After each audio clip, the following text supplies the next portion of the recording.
Advanced pain clinic, నొప్పి మాయం, surgery దూరం. For appointments 9155515563. నమస్కారం, వెల్కమ్ టు ఐ డ్రీమ్. నేను మీ ఝాన్సీ. ప్రస్తుతం మనతో ప్రముఖ ఆధ్యాత్మికవేత్త, ప్రముఖ జ్యోతిష్య పండితులు రుక్మన్ గంధరావు గారు ఉన్నారు. ఈరోజు కొన్ని మంచి విషయాలు ఆయన అడిగి తెలుసుకుందాం. నమస్కారం గురుగారు. నమస్కారం. మాతృదేవోభవ, పితృదేవోభవ, ఆచార్య దేవోభవ. గురుగారు, చాలా మంది లైఫ్లో ఒక గోల్ని సెట్ చేసుకొని రీచ్ అవ్వడానికి చాలా తంటాలు పడుతుంటారు, చాలా కష్టపడుతూ ఉంటారు. అయితే దైవబలం లేకుండా ఏది చేయలేరు అని పెద్దలు చెప్తూ ఉంటారు. మరి దైవాన్ని సరిగ్గా పూజించే విధానం ఏంటి? ఇప్పుడు చెప్తున్నట్లుగా హంగులు ఆర్భాటాలతో పూజిస్తేనే దేవుడు మనల్ని కనుకరిస్తాడా, లేకపోతే మన పని మనం చేసుకుంటూ పోతే ఆయన మనల్ని ఆటోమేటిక్గా ఆయన కన్నా మన మీద ఉంటుందా? అసలు పూజ అంటే ఏంటి? పూజా విధానం అంటే ఏంటి? ప్రశాంతంగా ఆధ్యాత్మికంగా మనం అటువైపు వెళ్ళాలంటే ఎలాంటి విధి విధానాలు పాటించాలో తెలియజేయండి. ప్రపంచం ఒక ఇల్లు అనుకుంటే మన భారతదేశం పూజ గది. అవును. ఈ పూజకు అగ్రతాంబూలము, అదే విధమైన అర్థము, ఒక విధానము నేర్పించినటువంటిది మన భారతదేశము. ఇక్కడ భిన్న సంస్కృతులు ప్రపంచంలో ఎక్కడ లేనటువంటి ఒక సౌలభ్యము ఈ దేశంలో ఉన్నంతగా ఇంకెక్కడా లేదు.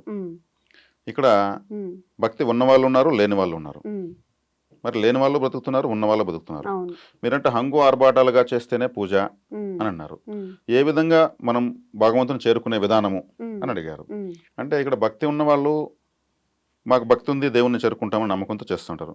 భక్తి లేని వాళ్ళు వాళ్ళకు తెలిసి నచ్చిన విధానం ఆచరించి వాళ్ళేదో జీవన విధానం సాధిస్తుంటారు. ఇక్కడ మన సనాతన ధర్మం ఏం చెప్తుందంటే దైవం మానుష రూపేణ అనింది. దేవుడు మనిషి రూపంలోనే ఉంటాడు. ఒక వ్యక్తికి ఒక కష్టం వచ్చినప్పుడు అక్కడ దారిలో పోతున్నట్టు ఒక వ్యక్తి స్కూటర్ అవి టకటక అని వాళ్ళకి ఏదైనా హెల్ప్ చేస్తాడంటే బా దేవుడిలాగా వచ్చావండి మీరు అంటారు. అతను ఇమీడియట్ దేవుడు అనేస్తారు.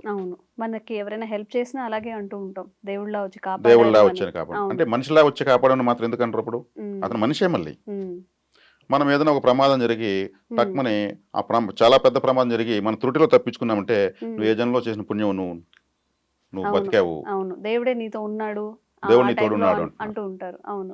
అంటే ఏ జన్మలోనో అన్న వాళ్ళకు కూడా అన్న శాస్త్రం తెలియదు, ధర్మాలు తెలియదు, కానీ ట్రక్మని చెప్తాను నువ్వు ఏ జన్మలో చేసిన పుణ్యం అంటారు. అది ఏ జన్మో తెలియదు, ఒక జన్మ ముందా 100 జన్మ ముందా తెలియదు, కానీ నువ్వు పుణ్యం చేసావు మాత్రం కన్ఫర్మ్. లేకపోతే ఈ ప్రమాదం నుంచి బతకడం కష్టం. పుణ్యమే కాపాడింది. భగవంతుడు దాన్ని నీకు అప్పుడు సహాయం చేయకుండా రాబోయే జన్మలో నీకు ప్రమాదం జరుగుతుంది, అప్పుడు నేను కాపాడుతాను ఈ పుణ్యఫలంతో అని వాళ్ళు హితబోధ కూడా చేస్తారు. వాళ్ళని చెప్పం ఎవరు కూడా, నేను ఏ జన్మలో పుణ్యం చేశాను నువ్వు చెప్పని ఆటోమేటిక్గా వాళ్ళ నోట్లో వస్తున్నారు చుట్టుపక్కల వాళ్ళు. అంటే దేవుడు ఉన్నాడా, దేవత ఉందా, లేదు ఈ రెండు మధ్యలో దైవం ఉందా? దేవుడు, దేవత, దైవం. దైవం అంటే స్త్రీ తత్వం, పురుషతత్వం కలిసింది. ఈ దైవం మానుష రూపేణ. మనిషి ఎలా పుడుతున్నాడు? తల్లి తండ్రి వాళ్ళు ప్రసాదించింది జన్మ. తల్లి దేవత, తండ్రి దేవుడు, అంతే కదా. కాబట్టి మొదటి దేవుళ్ళు ఎవరు? తల్లిదండ్రులు.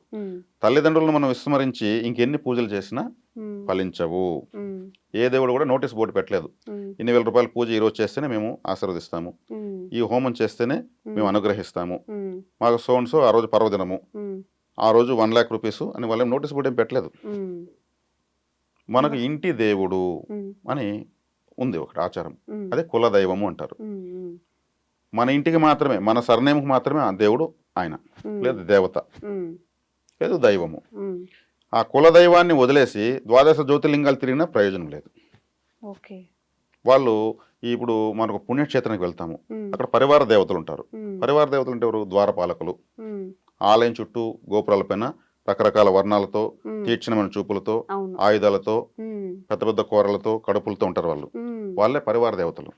వాళ్ళందరూ కూడా ఆలయం చుట్టూ బలిపీటలు పెట్టి కుంకుమతో కలిపిన అన్నాన్ని పెడతా ఉంటారు చుట్టూ పూజారులు. అది బలి సమర్పణ. రక్తాన్నము అంటారు.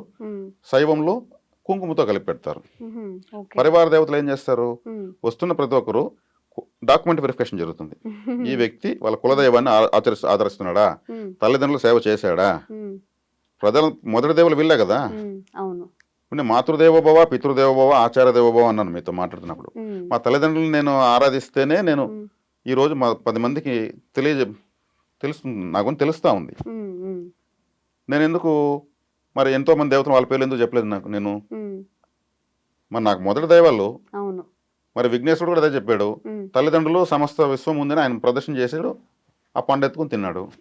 అవును, మొదటి దేవుడైనా ఆయన సూచించిందే. కాబట్టి ఇక్కడ తల్లిదండ్రులను ఎవరు విస్మరించుంటారో, కులదైవాన్ని ఎవరు విస్మరించుంటారో వీళ్ళు డాక్యుమెంట్ వెరిఫికేషన్ చేస్తారు. ఈ పరివార దేవతలు వాళ్ళు ఎంత మొక్కినా, ఎన్ని ఆడంబరమైన పూజలు మీరు చెప్పి చేసినా ఫలితం రాదు. వీళ్ళు మళ్ళీ చెప్తా ఉంటారు, ఆలయంలో వెళ్ళాము, ఈ పూజ ఈ ఆలయానికి వెళ్ళాము, ఇక్కడ 50,000 పెట్టి హోమం చేశాము, మాకు ఫలితమే రాలేదు. ఎందుకు పూజలు చేస్తే ఫలితాలు రావడం లేదు? ఆధార్ కార్డు లాంటిది తల్లిదండ్రుల సేవ, కులదైవం యొక్క ఆరాధన, పితృదేవత ఆరాధన కూడా. పితృదేవతలు అంటే ఎవరు? మన తల్లి మన తండ్రి తరపున ఉన్నటువంటి పూర్వీకులు. వాళ్ళు లేకపోతే వీళ్ళు లేరు, వీళ్ళు లేకపోతే మనం లేరు, మనం లేకపోతే మనం వారసులు లేరు. ఇది ప్రతి ఒక్కరి వెన్నెముకలో డిఎన్ఏలో 21 తరాలకు సంబంధించినటువంటి మెమరీ ఉంటుంది. 21 జనరేషన్స్ సంబంధించినటువంటి మెమరీ డిఎన్ఏలో ఉంటుంది. డిఎన్ఏ అంటే తెలుసు కదా, మరి వాళ్ళ డిఎన్ఏలో వాళ్ళ పూర్వీకుల వంశ చరిత్ర అంతా ఉంటుంది. ఎక్కువ బ్యాక్ పెయిన్ వస్తుందంటే పూర్వీకులు సంబంధించిన ఆరాధన తక్కువ చేస్తే ఎక్కువ బ్యాక్ పెయిన్ వస్తుంది. ఆ మెమరీ కార్డ్ అనేది సఫర్ అవుతా క్రష్ అవుతూ ఉంటుంది. ఇదే దాన్ని అంటుకునే ఉంటాయి కర్మలు. అంటే ఏం చేయాలి గురుగారు? ఇప్పుడు ఈ జనరేషన్కి అయితే అస్సలు తెలీదు. మీరు ఏదైతే అన్నారో పితృదేవతలు, ఆ మాటకి అర్థం కూడా చాలా మందికి తెలీదు. ఇప్పుడు మన అమ్మమ్మల్ని కానివ్వండి, తాతయ్యని కానివ్వండి, నానమ్మలు, వాళ్ళ గురించే కదా మీరు మాట్లాడేది. మరి ఒకవేళ మనం పితృకార్యాలు అనేవి సరిగ్గా చేయకపోతే మరి ఎట్లా, దానికి ఏమైనా ఉందా? ఇప్పుడు 21 తరాలకు సంబంధించి పితృదేవతలు ఉంటారని చెప్పాను. ఈ 21 తరాల్లో అప్పుడే పుట్టి చనిపోయినట్టు ఒక బిడ్డ, ఆ వంశంలో పుట్టి గాలి పీల్చుకుని చనిపోతాడు, అతను పితృదేవత లెక్క. 5 నెలల తర్వాత అభాషణ ఉంటుంది ఆ ఇంట్లో, అది పితృదేవత లెక్క. హార్ట్, హృదయం, గుండె తయారయ్యేది 5 నెలలకు తల్లి కడుపులో తయారైపోతుంది. హార్ట్ బీటింగ్ అంటే ప్రాణం వచ్చేసినట్టే. అభాషణ అయితే ఒకవేళ అభాషణ చేసినా గానీ అది భ్రూణ హత్య, శిశు హత్య. ఇప్పుడు లింగ నిర్ధారణ పరీక్షలు చేసి ఆడబిడ్డ అయితే చేసేస్తున్నారు, అది ఒక హత్య డైరెక్ట్ గా చెప్పుకుంటే. దాన్ని ఫ్యాషన్ గా అభాషణ అంటున్నారు. అది పితృదేవత లెక్క. ఆయుష్ తీరకుండా చనిపోయి ఉంటారు అప్పట్లో. అంటే ఆయుష్ తీరకుండా అంటే పరిపూర్ణంగా బ్రతకకుండా అర్ధాంతరంగా జన్మ చనిపోయిన వాళ్ళు. అప్పట్లో ఎక్కువ పాము కాట్లు చనిపోయేవాళ్ళు పాతకాలాల్లో. వాళ్ళంతా కూడా అర్ధాంతరం చనిపోయిన వాళ్ళే. తర్వాత తీవ్రమైనటువంటి అనారోగ్యాలు, అప్పట్లో ఇంత హాస్పిటాలిటీ లేదు, అంబులెన్స్ సిస్టమ్ లేదు. తీవ్రమైన అనారోగ్యాలు వచ్చాయంటే వాళ్ళు ఇంకా ఇంత మెడిసిన్స్ కూడా అప్పుడు లేవు. వాళ్ళు అర్ధాంతరం చనిపోతే వాళ్ళు అర్ధాంతరం చనిపోయినారు, దుర్మరణాలు అంటారు వీటిని. పరిపూర్ణ ఆయుష్ అంటే అప్పుడు 80 సంవత్సరాలు దాటితే తర్వాత వాళ్ళు వయసు రీత్యా వచ్చేటువంటి సమస్య చనిపోతారు. వీళ్ళందరూ కూడా మళ్ళీ తిరిగి జన్మెత్తాలంటే వీళ్ళకు చాలా కష్టం. ఆత్మరూపంలోనే ఉంటారు. ఎవరెవరు మన 21 జనరేషన్స్ లో మళ్ళీ జన్మ దొరకకుండా ఆత్మరూపంలో ఉంటారో వాళ్ళకి మళ్ళీ జన్మ రావాలంటే తర్వాత వంశంలో ఉన్న వాళ్ళు పితృదేవతలకు అమావాస్య పితృతిథి. పితృదేవతలకు ఉన్న తిథి అమావాస్య. ఆ రోజు పితృదేవతను తలుచుకుని అన్నదానము, నీళ్ళదానము, పుణ్యక్షేత్రాలు, అందుకని కొన్ని క్షేత్రాలు ఉంటాయి, అక్కడ చేసి మా పితృదేవతలు ఎక్కడున్నా వాళ్ళు చల్లగా ఉండాలని మనం చేశామంటే ఈ యొక్క ఎనర్జీ వర్చువల్ గా వాళ్ళకి అంది, వాళ్ళు ఆశీర్వదిస్తారు. మన వారసులు మనకి ఈ రోజు మనల్ని తలుచుకుని 10 మందికి అన్నం పెట్టారు. ఆ అన్నం తినడం వల్ల వాళ్ళకు కొంత రక్తం తయారవుతుంది కదా, అది పుణ్యమే కదా, పితృదేవతల అనుగ్రహం వస్తుంది. ఇలా పితృతర్మలు వదులుతూ ఉండడం వల్ల వాళ్ళ యొక్క తాకడని మనకు తగ్గి వాళ్ళు ఇంకొక జన్మకి వెళ్తారు. అప్పుడేమవుతుంది, మనం చేయాల్సిన మన బాధ్యత. ఇప్పుడు తాత సంపాదించిన ఆస్తి మనవడు తింటున్నాడు, సంపాదించిన తాత తింటుంది మనవడు, ఆయనకు తప్పు కూడా ఆస్తిగా వస్తుంది. దాన్ని తినే రైట్ ఉన్నప్పుడు అతను చేసిన పొరపాటు కూడా ఇతనికి వస్తుంది. ఇది ఇంట్లో అమ్మాయిలు కానీ అబ్బాయిలు కానీ ఎవరైనా చేయొచ్చా గురుగారు ఈ అన్నదానాలు? ఇవన్నీ అన్నదానాలు, నీళ్ళదానము ఇవన్నీ కూడా ఆడవాళ్ళు చేయొచ్చు, మగవాళ్ళు చేయొచ్చు. పిండ పితృ యజ్ఞం మాత్రం మగవాళ్ళే చేయాలి, తండ్రి ఉండగా కొడుకు చేయకూడదు. ఇప్పుడు కాశీలో తర్పణాలు వెళ్తే, గోకర్ణంలో వదిలినా, మరి కుక్కుటేశ్వరంలో వదిలినా, గయలో వదిలినా, ఎక్కడ వదిలినా 3 తరాలు మాత్రం రిలాక్స్ అవుతారు. అదే 21 తరాలు రిలాక్స్ కావాలంటే ఎక్కడ వదలాలి? తిరువనంతపురం కేరళ ఉంది. కేరళలో తిరువనంతపురం అంటే అనంత పద్మనాభ స్వామి ఆలయం. ఆలయానికి 5 కిలోమీటర్ల దూరంలో తిరువల్లం అని ఒక క్షేత్రం ఉంది. తిరువల్లం ఒక ఊరు, తిరువల్లం. ఆ ఊర్లో పరశురాముల వారు పితృతర్పణలు వదిలారు. పరశురాముడు అక్కడంతా వెతుక్కున్నాడు. ఆయన 21 తరాలు రిలాక్స్ అయిపోయారు, తల్లి తరపున తండ్రి తరపున. మనకేం పాకిస్తాన్లో బంగ్లాదేశ్ లేదు కదా, మ్మ్. పక్కన కేరళలో కదా ఉంది. మ్మ్. ట్రైన్స్ ఉన్నాయి, ఫ్లైట్స్ ఉన్నాయి, బస్సులు ఉన్నాయి. మ్మ్. ఒక అమావాస్య రోజు అక్కడికి వెళ్ళి మ్మ్. పితృతర్పణలు వదలడం వల్ల మ్మ్. మనకు 21 తరాలు రిలాక్స్ అవుతారు. మ్మ్. ఒక వ్యక్తి ఒక వంశంలో ఆ క్షేత్రంలో వదిలితే ఆ వంశంలో ఉన్న అందరూ రిలాక్స్ అయిపోతారు, వాళ్ళకి తెలియకపోయినా కానీ. ఓకే. అది వంశోద్ధారకుడు అవుతాడు అతను. మ్మ్. ఒక వ్యక్తికే ఉండదు, ఆ ఒక వ్యక్తికి ఉందంటే ఆ వంశంలో ఉన్నట్లే. మ్మ్. అంటే ఏం చేయాలి గురుగారు అక్కడికి వెళ్ళి ఆలయంలో పితృతర్పణలు వదలంటే అక్కడ ఆలయంలో పితృతర్పణలే ఫేమస్, ఇంక వేరే ఏం లేదు. ఓకే. ఆలయంలో టోకెన్ కడితే వాళ్ళు ఆ టోకెన్ ఇచ్చి వస్తువులు కూడా వాళ్ళే ఇస్తారు. మ్మ్. అర్చకులు ఉంటారు, అంటే పురోహితులు. మ్మ్. వాళ్ళు తీసుకెళ్లి కూర్చోబెట్టి మన పేర్లు మనకు ఇప్పుడు నేను చెప్పిన విధంగా అందరి పేర్లు తెలియదు. అవును. ఆ తెలియని వాళ్ళ పేర్లు బ్రహ్మ అని చెప్పుకోవాలి, వాళ్ళ పరబ్రహ్మతో సమానం కాబట్టి. తెలిసిన వాళ్ళ పేర్లు చెప్పి తెలియని వాళ్ళ పేర్లు బ్రహ్మ అని చెప్పి తర్పణలు వాళ్ళు వదిలిస్తారు. మ్మ్. అప్పుడేమవుతుంది, ఎవరెవరు ఉన్నారో వాళ్ళందరికీ కూడా మ్మ్. ఈ యొక్క పవర్ వెళ్తుంది. మ్మ్. అది మ్మ్. అలా ఇప్పుడు- చేయడం వల్ల మ్మ్. వంశం అంతా రిలాక్స్ అవుతుంది. మ్మ్. ఇప్పుడు ఇంట్లో పేరెంట్స్ ఉన్నప్పుడు పేరెంట్సే చేయాలి కానీ వాళ్ళ కొడుకు కానీ కూతురు కానీ చేయకూడదు. ఈ పూజ తండ్రి అనేది చేయాలి, తండ్రి ఉండగా చేయాలి. కొడుకు చేయకూడదు. మ్మ్. తండ్రి లేకపోతే వాళ్ళు మిగిలిన వాళ్ళు చేయొచ్చు. ఓకే. ఓకే. ఇట్లా అన్నదానాలు ఇవన్నీ మహిళలు చేయొచ్చు. మ్మ్. అమావాస్య రోజు మ్మ్. పెరుగన్నము, మ్మ్. పరోటాలు. మ్మ్. పరోటా అంటే తెలుసు చపాతీలా? కదా? పరోటా పరోటా. మ్మ్. పాములాగా చుట్టుకుంటుంది. అవునవును. మ్మ్. మ్మ్. ఈ సర్పదోషాలు ఉన్న వాళ్ళు మ్మ్. ఈ పరోటా అంటే పాములాగా చుట్టుకుంటుంది కాబట్టి, లాగితే కూడా సాగుతుంది కాబట్టి, మ్మ్. ఈ పరోటాలు, పెరుగన్నము, ఒక వాటర్ బాటిల్ మ్మ్. ఇలా వేసుకునేసి బెగ్గర్స్ ఉంటారు మ్మ్.